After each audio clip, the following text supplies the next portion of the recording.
প্রিয় ভাইরা আমার, আরব সাম্রাজ্যের উদাসীনতা বিলাসিতা ও মার্কিনদের সহযোগিতায় 1948 সালে ফিলিস্তিনের মাটিতে মুসলমানদের চিরশত্রু ইহুদি রাষ্ট্র জন্মলাভ করে। তারপর থেকে সেখানে চলতে থাকে একের পর এক ইহুদি কাণ্ড।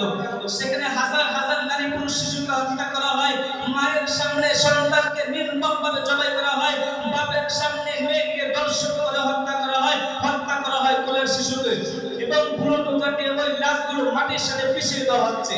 প্রিয় ভাইরা আমার, একদিকে আরব দেশগুলো টনের টন খাবার অপচয় করে ডাস্টবিনে নিক্ষেপ করছে, অন্যদিকে ফিলিস্তিনের মুসলমানরা না খেতে পেরে দুকে দুকে মরছে, একটু খাবারের জন্য দিন অপেক্ষা করে যাচ্ছে। প্রিয় ভাইরা আমার, ক্ষুধার্ত মানুষগুলো যখন খাবারের জন্য লাইনে দাঁড়ায়, ওই জালেমরা সকল থেকে বোমা মেরে তাদেরকে নিশ্চিহ্ন করে দিচ্ছে।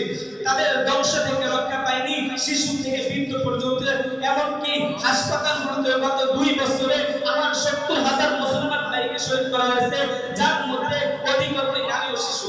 প্রিয় ভাইরা আমার, শুধু কি ফিলিস্তিন, তাকে দেখুন ভারতের গুজরাটের দিকে 1947 সাল থেকে এই পর্যন্ত সেখানে হাজার হাজার দাঙ্গা হয়েছে। তাদের দাঙ্গার সূত্রপাত হয় 1983 সালের 9 জুলাই।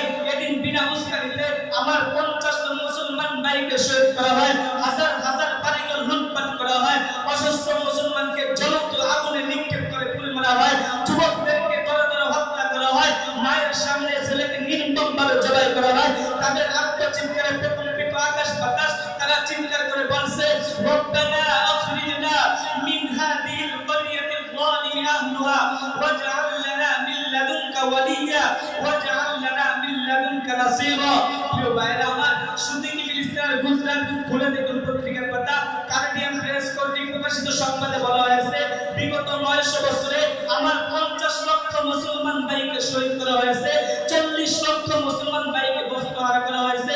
মুসলমানদের উপরে এই জুলুম অত্যাচারের একটাই কারণ, যা হাদিসে বলা হয়েছে, ইদা তারাকতুমুল জিহাদ ফাসাল্লাল্লাহু আলাইকুম দিল্লাহ হাত্তা তারজিউ ইলা দীনিকুম আইলা জিহাদিকুম। যখন তোমরা জিহাদকে ছেড়ে দিবে, তখন আল্লাহ তাআলা তোমাদের উপর লাঞ্ছনা অবমাননা চাপিয়ে দিবেন, যতক্ষণ না তোমরা পুনরায় জিহাদকে আঁকড়ে না ধরো। প্রিয় ভাইরা আমার, ইতিহাস সাক্ষী, যখন একজন নির্যাতিতা মুসলিম নারী চিৎকার করে বলতেছিল, কোথায় তুমি হে মনসুর, তখন খলিফা মনসুর জলের বেগে এগিয়ে এসেছিলেন সেই নারীকে উদ্ধার করার জন্য। আর আজকে যখন সারা মুসলিম বিশ্বের পিছলা রাস্তাগুলো মুসলমানদের রক্তে রঞ্জিত হয়ে যাচ্ছে, বয়ে যাচ্ছে রক্তের বন্যা, এখনো যদি 200 কোটি মুসলমান ঘুমায়, মুসলিম রাজা বাদশারা দর্শকের মতো গ্যালারিতে বসে এসব গণতন্ত্র উপভোগ করে, তাহলে এটা রক্ষা করবে কে? আল্লাহ রাব্বুল আলামিন পবিত্র কোরআনে ইরশাদ করেন, ওয়ামা লাকুম লা তুকাতিলুনা ফি সাবিলিল্লাহ, তোমাদের কি হলো, তোমরা কেন আল্লাহর পথে লড়াই করছো না? আরে ভাই, তারা যদি বাতিলের পক্ষ হয়ে লড়াই করার জন্য প্রস্তুত হয়, তাহলে আমরা হকের পক্ষ হয়ে লড়াই করতে কিসের ভয়? তারা যদি বাতিলের পক্ষ হয়ে লড়াই করার জন্য ময়দানে নামতে পারে, তাহলে আমরা হকের পক্ষ হয়ে লড়াই করার জন্য শুধু ময়দানে নয়, বরং জীবন দিতে হলে প্রস্তুত আছি।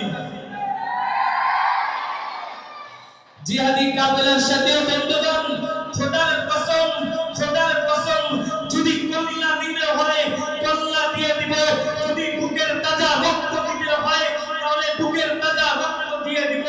তবু আল্লাহর এই জমিনে ওই কাফের মুশরিকদের কবর রচনা করে মুসলমানদের শান্তি প্রতিষ্ঠা করবই করব ইনশাআল্লাহ।